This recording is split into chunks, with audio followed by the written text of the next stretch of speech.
Have you ever gone through a challenge and felt like it was just never going to end? Maybe you're going through something like that right now. You just don't see an end in sight and you're just getting bogged down in the struggle.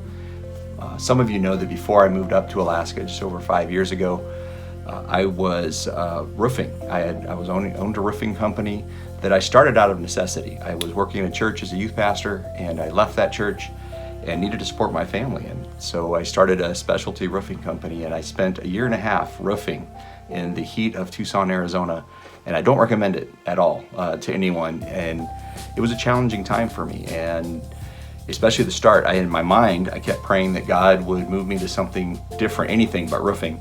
And He didn't. He left me there much longer than I ever thought He would. And my prayer was like, I want something to change. And God had a different goal in mind. And I look back at that time, and I would say that it's some of the sweetest time that I've ever spent in my life with God. That in those challenging time, in the heat of the struggle, I would talk to God verbally out loud and express my anger, my bitterness, my hurt, my frustration of not having things that I thought were going to make my life a lot happier. And God really met me on that roof, and He taught me a lot about myself, and He also showed me who He was, that He was a caring and faithful God. And so while I wouldn't go back and do that again, I wouldn't change it if I could go back and have an option not to do that. I would go back and do exactly that because God was sweet and He met me there, and it was a great time. And I was reading in the book of Lamentations, chapter 3, and it says this in verse 24. The Lord is my portion, says my soul, therefore I will hope in Him. The Lord is good to those who wait for Him, to the soul who seeks Him. It is good that one should wait quietly for the salvation of the Lord.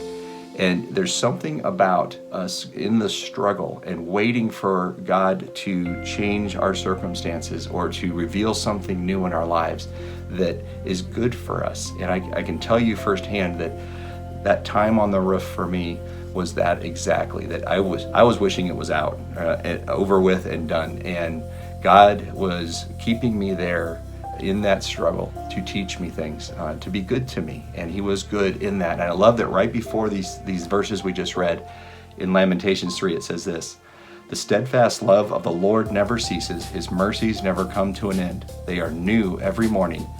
Great is your faithfulness. I love that God is a God of hope, that even in the struggle, He's saying, my mercies are new every morning. I will give you what you need to get through this day, and I'm going to teach you about yourself in ways that you can't if life was perfect and that there was no struggle. And so in those struggling times, we can learn to find the sweetness of God's mercy and His faithfulness and a hope that things are going to get better.